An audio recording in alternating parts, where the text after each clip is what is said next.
Bonjour, je suis Corinne Di Giovanni, généalogiste familiale professionnelle. Aujourd'hui, je vais vous parler de la présentation de votre généalogie. La généalogie, c'est passionnant, nous sommes d'accord, mais il arrive assez souvent de se heurter au manque d'intérêt de la famille pour le travail que nous avons accompli. En effet, un enchaînement de noms, de dates et de lieux peut être vite ennuyeux pour qui ne s'est pas plongé dedans. Ça manque d'image, comme disent les enfants. Alors, que ce soit de simples fiches familiales ou un recueil plus complet, il faut illustrer. Cela donnera par ailleurs une nouvelle dimension à vos ancêtres. Vous aurez l'impression de vous immerger un peu plus dans leur vie d'antan. Tous les liens et noms de logiciels dont je vais parler vous seront donnés en fin de conférence, afin que vous ayez le temps de les noter. Alors par exemple, je suis certaine que vous n'obtiendrez pas la même attention ni les mêmes réactions de votre auditoire en présentant ce travail, qui même complet et bien écrit, n'attire pas vraiment le regard, ni par conséquent l'attention. Celui-ci, qui bien que simple, va donner vie à votre histoire. Il s'agit bien de la même fiche familiale, mais l'une sans illustration et l'autre avec. Les possibilités d'illustration que je vais vous présenter ne sont bien sûr pas exhaustives et dépendent également beaucoup de l'avancée et du niveau de vos recherches personnelles. Commençons par aller à la pêche aux documents.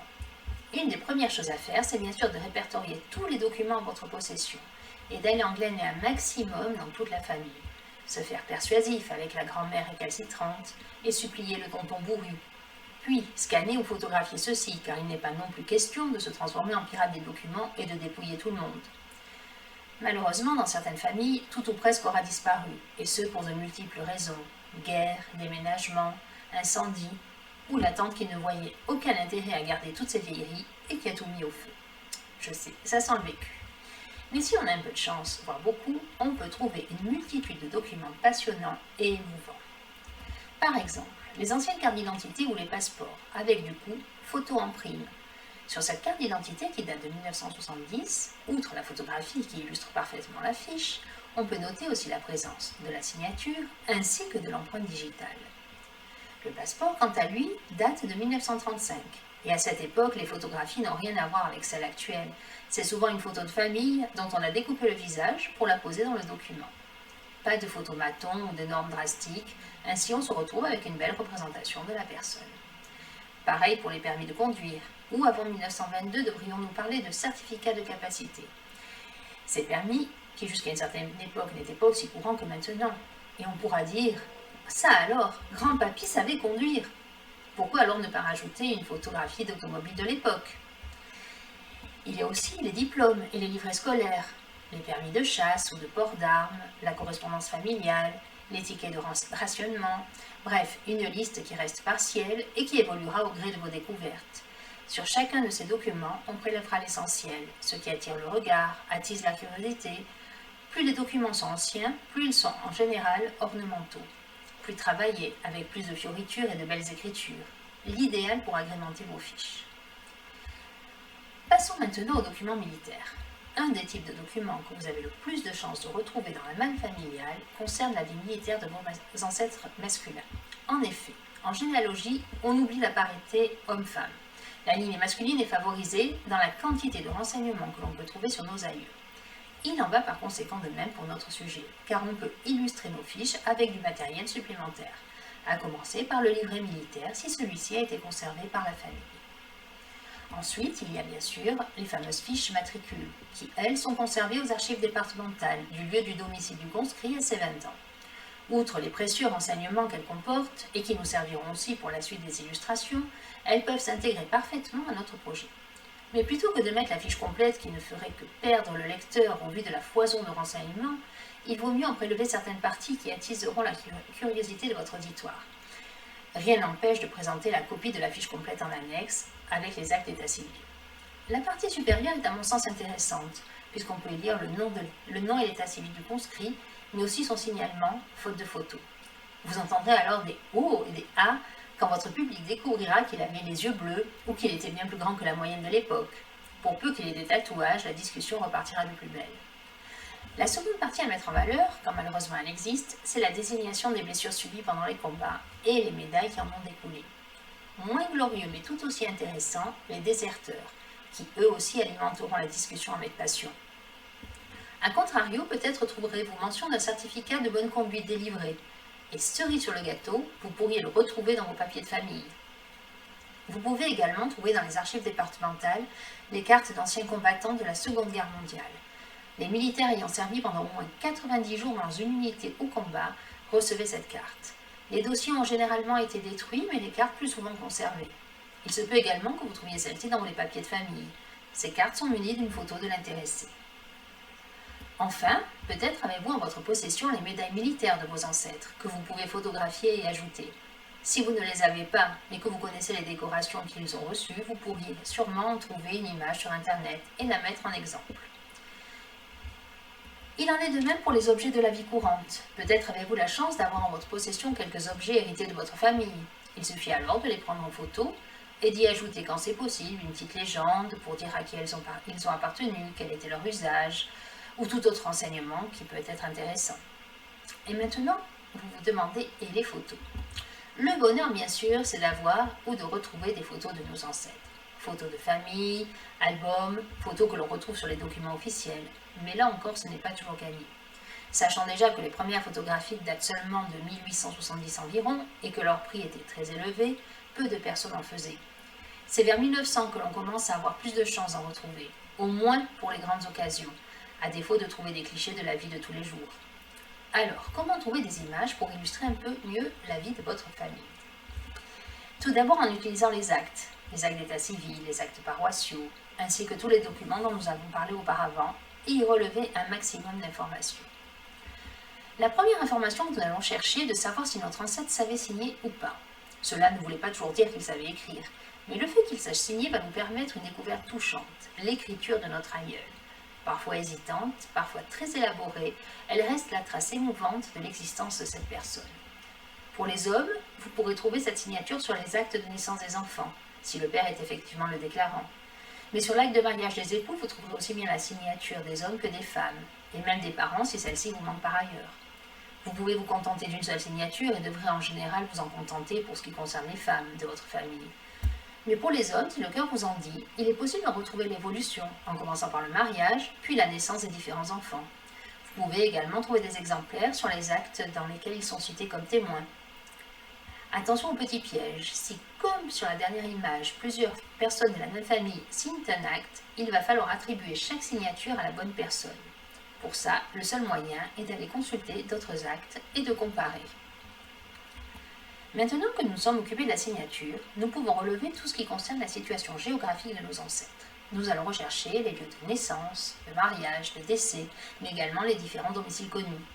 Commençons par les naissances et les baptêmes. Suivant l'époque ou les documents en notre possession, on peut avoir l'un ou l'autre des actes, ou les deux pour les plus chanceux. Les possibilités sont alors la recherche du domicile cité, de l'hôpital, de l'église. Pour les mariages, on a bien sûr le lieu de mariage, mairie, maison commune, église, mais également le domicile des mariés avant leur vie commune. Là aussi, on peut retrouver la photo de leur maison, ou au moins de leur rue ou de leur quartier. Quant au décès, on en parlera un peu plus loin. Les illustrations peuvent alors se faire de différentes manières, grâce à des sources diverses. On peut soit utiliser seulement les photos anciennes, soit en faire la comparaison avec les photos récentes. Pour les photos récentes, quand on le peut, la meilleure façon est bien sûr de se déplacer sur les lieux, ce qui permet de faire un petit pèlerinage généalogique et de prendre en photo tous les endroits fréquentés par nos aïeux. Sinon, il reste l'option Google Street de Google Maps, très utile et facile d'utilisation pour retrouver l'adresse de vos ancêtres. Rien ne garantit que le bâtiment existe toujours, peut-être trouverez-vous un immeuble ou un terrain vague à sa place, mais cela contribuera tout de même à l'histoire de votre famille. Il suffit d'entrer l'adresse recherchée, de cliquer sur le petit bonhomme jaune et de l'amener jusqu'au point souhaité. Et nous voilà devant l'emplacement de la maison recherchée. Une capture d'écran plus tard, et nous voilà en possession de la photo espérée. Pour les photos anciennes, il faut bien sûr se fier à la période et au lieu. Déjà avant l'avènement de la photographie, le seul espoir d'illustration d'un lieu reste les gravures, les estampes et les dessins. Dans ce cas-là, peu de chances de retrouver la maison de vos ancêtres. Mais vous pouvez tout de même illustrer avec une vue de la ville ou du village où ils ont vécu, voire du quartier pour les plus grandes villes.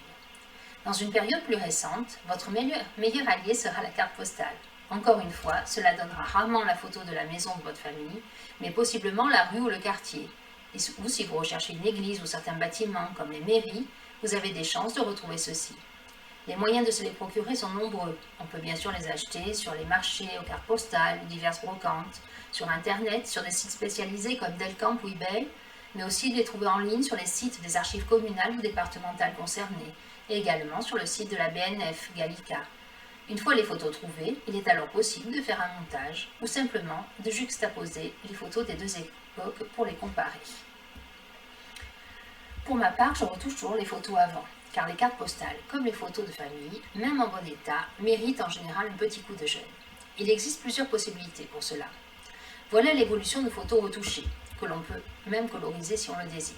Pour effectuer ces retouches photos, vous avez bien sûr l'incontournable mais onéreux Photoshop, qui de plus n'est pas des plus faciles à utiliser sans un minimum de formation. Dans les solutions gratuites, on peut citer entre autres le logiciel GIMP, qui est très complet. Pour les abonnés à MyHeritage, qui préfèrent la solution de la simplicité, il existe maintenant les retouches et colorisations automatiques des photos. Ceux qui ne sont pas abonnés peuvent tout de même tester, je crois que c'est 10 photos gratuites. Les décès.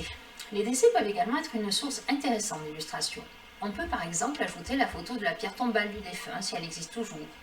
Encore une fois, il faut saisir l'occasion lors d'un déplacement sur la terre de nos ancêtres quand cela est possible. Sinon, beaucoup sont indexés sur le site de Généanet dans le projet Sauvons nos tombes.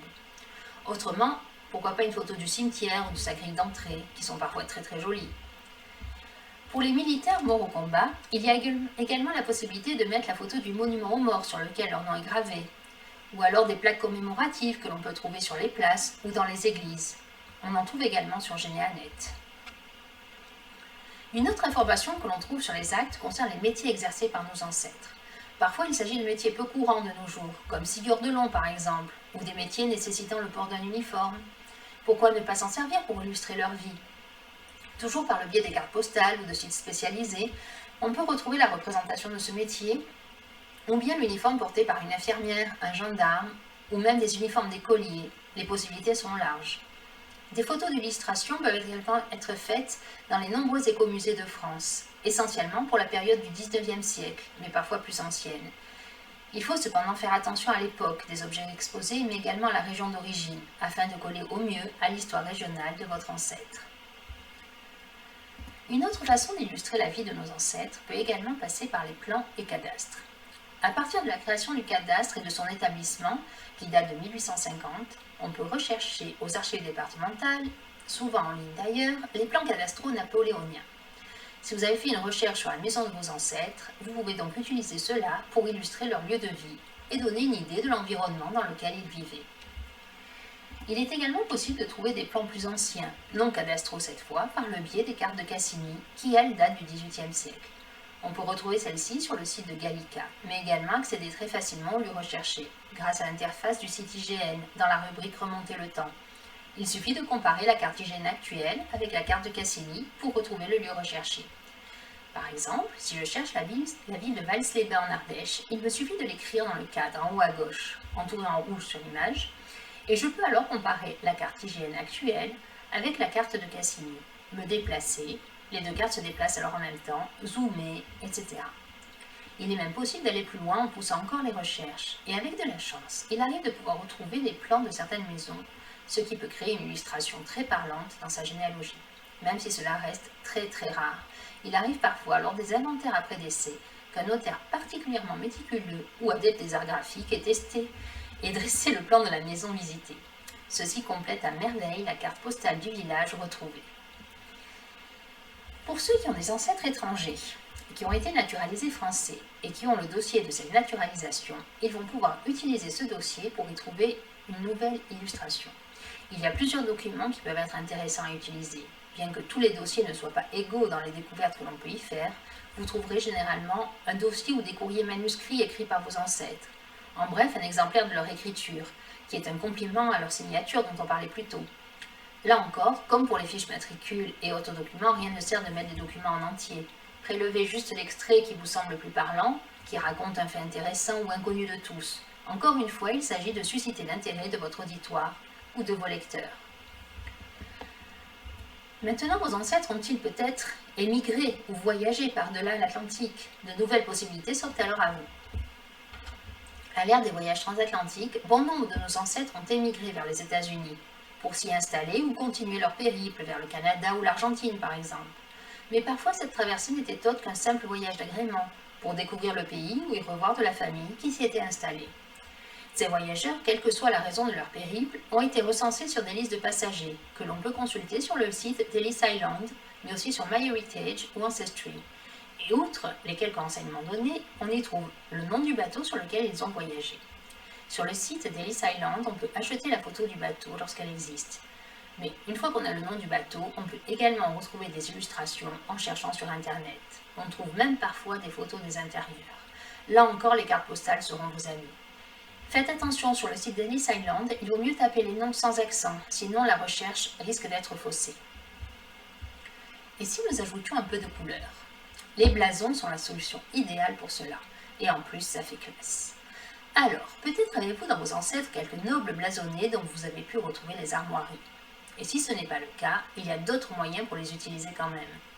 Par exemple, pourquoi ne pas imager les lieux géographiques où sont nés et ont vécu vos ancêtres avec des armoiries?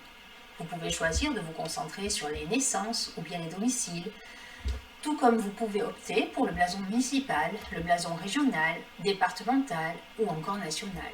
Tout dépend des mouvements migratoires de votre famille, car il est en effet plus intéressant de pouvoir mettre un blason différent par personne plutôt que toujours le même si la famille n'a jamais bougé de sa Corrèze natale, cas dans lequel il vaut mieux opter pour les blasons des villes. On trouve ces armoiries sur Internet, sur les sites des communes par exemple. Mais la solution la plus simple reste Wikipédia, qui regroupe les blasons sur différentes pages par département et commune, région ou pays. Il suffit d'aller sur la page qui vous intéresse et de cliquer sur le lieu recherché. Enregistrez l'image choisie et le tour est joué. Là encore, si vous avez l'occasion de voyager, vous pourrez peut-être trouver des blasons sculptés ou peints sur certains bâtiments. Il peut s'agir de blasons familiaux ou de seigneuries de l'époque. Il y a une dernière source que je souhaite aborder, il s'agit de la presse. On n'y pense pas toujours, mais on peut y faire de belles trouvailles en farfouillant un peu dans les journaux. On y trouvera peu de photos, et seulement si la recherche concerne une période récente, mais d'autres possibilités s'offrent à nous. Un exemple dans le Petit Journal. Suite à l'assassinat d'un médecin français à Marrakech, le docteur Mauchamp, une photo du groupe de personnes lui étant venues en aide avait été prise, sur laquelle j'ai pu retrouver mes arrière-grands-parents. Sinon, avec les dates de naissance, mariage et décès, on peut rechercher dans les carnets de l'état civil et y retrouver la trace de ces événements, avec des informations plus ou moins fournies, car, à moins de n'avoir affaire à une famille de notables, les naissances et les mariages ne bénéficieront au mieux que d'une simple ligne. Les décès, quant à eux, peuvent être un peu plus intéressants, surtout quand il s'agit de cérémonies ou de convois funéraires. En lisant le journal du jour concerné, on peut parfois y découvrir des faits locaux marquants de l'époque, crimes, épidémies, points sur la guerre en cours, qui peuvent venir en appui pour illustrer l'événement de la vie de vos ancêtres. Parfois aussi, certaines publicités d'époque peuvent être intéressantes ou amusantes à ajouter à votre histoire. Dans l'exemple à l'image, en janvier 1872 a eu lieu à Nice un terrible éboulement ayant détruit plusieurs maisons. Dans les articles sur le sujet, on peut retrouver la liste des victimes, tout comme dans le carnet d'état civil, et attribuer alors la cause de la mort aux personnes concernées. Certains faits rapportés permettent aussi de mieux imaginer la situation, comme on peut le voir sur l'encart de droite, témoignage d'une famille victime de la catastrophe. Ces journaux se trouvent aux archives communales ou départementales et sont parfois consultables en ligne. On en trouve également un nombre important sur le site de Gallica, ainsi que sur le site de Retro News. Quand ils sont en ligne, il y a parfois la possibilité de faire une recherche avec le nom de notre aïeul, ce qui permet alors de retrouver les faits divers ou des petites annonces le concernant quand ils existent. Cette possibilité se retrouve sur Retro News, sur la majorité des documents de Gallica, mais n'est pas systématique dans le cas des archives, qu'elles soient communales ou départementales. La presse locale reste bien sûr la plus intéressante pour votre recherche, mais il ne faut pas pour autant négliger la presse nationale qui peut réserver de jolies surprises.